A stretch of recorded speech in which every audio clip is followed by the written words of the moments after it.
The world was ending, not with a bang, but with a gnashing of teeth. Buildings crumbled. Once bustling cities lay in ruins. The air was thick with the stench of decay and fear. The Werpanot had come. These were no ordinary monsters. They were once human, twisted by a curse into something monstrous. Their bodies were a grotesque fusion of flesh and scales, their eyes burning with a malevolent hunger. They swarmed through the streets, driven by an insatiable need to consume. Survivors huddled in the shadows, their faces etched with terror. They had seen friends and loved ones dragged down, torn apart by the ravenous horde. Hope was a flickering candle in the wind, threatening to be extinguished at any moment. The world as they knew it was gone. The Werpanot were relentless. Their numbers seemed to multiply with each passing hour. Their hunger was a tide, washing over everything in its path, and there seemed to be no stopping them. The curse was ancient, whispered in hushed tones by those who dared to speak its name. It originated in the deepest, darkest parts of the ocean, a place where sunlight dared not penetrate. Legend had it that an ancient artifact, a cursed amulet, was lost to the sea centuries ago. It contained a malevolent entity, a force of pure destruction. When a group of unsuspecting fishermen stumbled upon the amulet, they inadvertently unleashed the curse upon the world. The first transformation was swift and brutal. The fishermen, once strong and proud, were twisted into grotesque parodies of their former selves. Their skin took on a sickly greenish hue, their teeth sharpened into razor-sharp points. They became the first Werpanot. Driven by an insatiable hunger, the Werpanot spread the curse with terrifying speed. Their bite, laced with the ancient evil of the amulet, transformed their victims into creatures like themselves. The cycle of infection and transformation began. The Werpanot curse did more than transform the living. It warped the fabric of reality itself. The planet groaned under the strain, its delicate balance thrown into chaos. Storms raged across the globe, fueled by an unnatural energy. Toxic rain lashed down, poisoning the land and water. The very air crackled with an unseen power. It was as if the planet itself was rebelling against the curse that plagued it. Gravity itself seemed to shift and warp, causing objects to behave erratically. Buildings crumbled without warning, pulled apart by unseen forces. The ground beneath one's feet was no longer a source of stability, but a constant threat. These strange phenomena were a constant reminder of the Werpanot's true power. It wasn't just their physical strength that made them so dangerous, but their ability to warp the very laws of nature. They were harbingers of chaos, and their presence threatened to unravel the very fabric of existence. The curse wasn't confined to Earth. Like a virus, it spread through the cosmos, carried on the winds of fate. The moon, once a beacon of hope in the night sky, was now a battleground. Whispers reached Earth of bloody investigations on lunar bases, of astronauts driven mad by an unseen terror. The moon, once a symbol of humanity's reach for the stars, was now a grim reminder of the enemy's power. And beyond the moon, in the vast expanse of space, a new threat emerged. The Shokoy, an ancient and powerful race of aquatic overlords, saw the chaos on Earth as an opportunity. They saw a chance to seize control, to expand their dominion over weakened worlds.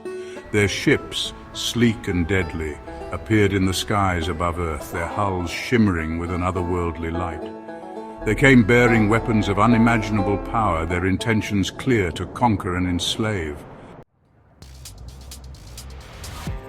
In these dark times, as the world teetered on the brink of annihilation, heroes emerged from the ashes. They were ordinary people, thrust into extraordinary circumstances, their courage tested like never before. Wizard Zombalungot, a master of ancient magic, stepped forward to defend his world. He had spent his life studying forgotten texts, unlocking the secrets of a power that most dismissed as mere legend. Now, with the fate of humanity hanging in the balance, he would unleash that power against the forces of darkness. And then there was Lodi, a scruffy, unassuming dog with a heart of gold and a nose for trouble. Lodi was no ordinary canine. He was chosen, guided by an ancient prophecy, to seek out the legendary elemental stones.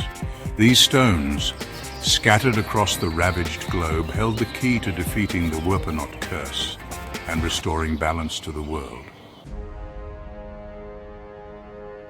Lodi's journey was fraught with danger. He traversed treacherous landscapes, his senses alert for the scent of Werpanot or the telltale tremors of an unstable world. He relied on his keen instincts, his unwavering loyalty, and the occasional helping hand from grateful survivors. Each stone he found pulsed with raw power. One by one, he brought them to Wizard Zombalungut. The wizard, with his ancient knowledge, began the arduous task of harnessing their energy, of weaving spells potent enough to combat the curse that ravaged the world. Lodi's quest was more than just a search for magical artifacts. It was a symbol of hope, a testament to the unwavering spirit of those who refused to give in to despair. Every stone he found, every life he touched, brought them one step closer to salvation. The final confrontation was inevitable. The forces of good and evil converged on a battlefield littered with the wreckage of a once great civilization. The fate of Earth and perhaps the entire cosmos hung in the balance.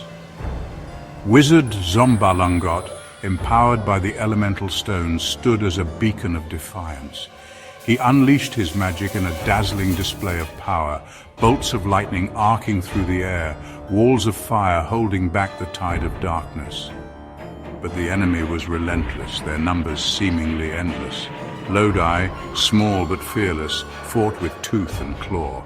He darted between the legs of the monstrous Werpanot, distracting them, creating openings for the human survivors to strike. He was a whirlwind of fur and fury, his courage an inspiration to all who witnessed his bravery. The battle raged for what felt like an eternity. Hope flickered and waned as both sides fought with the desperation of those who knew that defeat meant oblivion. The very air crackled with energy, the ground trembled under the force of their struggle. As the battle reached its crescendo, a blinding light erupted from the heart of the maelstrom. The source? The amulet. It had been retrieved.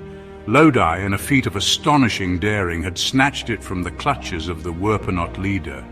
The amulet, the source of the curse, pulsed with raw power, but this time the energy felt different. It was as if Lodi's pure heart, his unwavering courage, had somehow cleansed the artifact of its ancient evil. The light washed over the battlefield, pushing back the darkness. The Werpanot, their forms flickering, staggered back, their power waning. The Shokoy, their invasion thwarted, retreated into the depths of space, their plans for conquest in ruins. The curse was broken. The world was saved. But the victory came at a cost. Lodi, the small dog who had carried the weight of the world on his furry shoulders, vanished in the final flash of light. He was gone, but his sacrifice would never be forgotten. He was Lodi, Earth's last hope, and he had saved them all.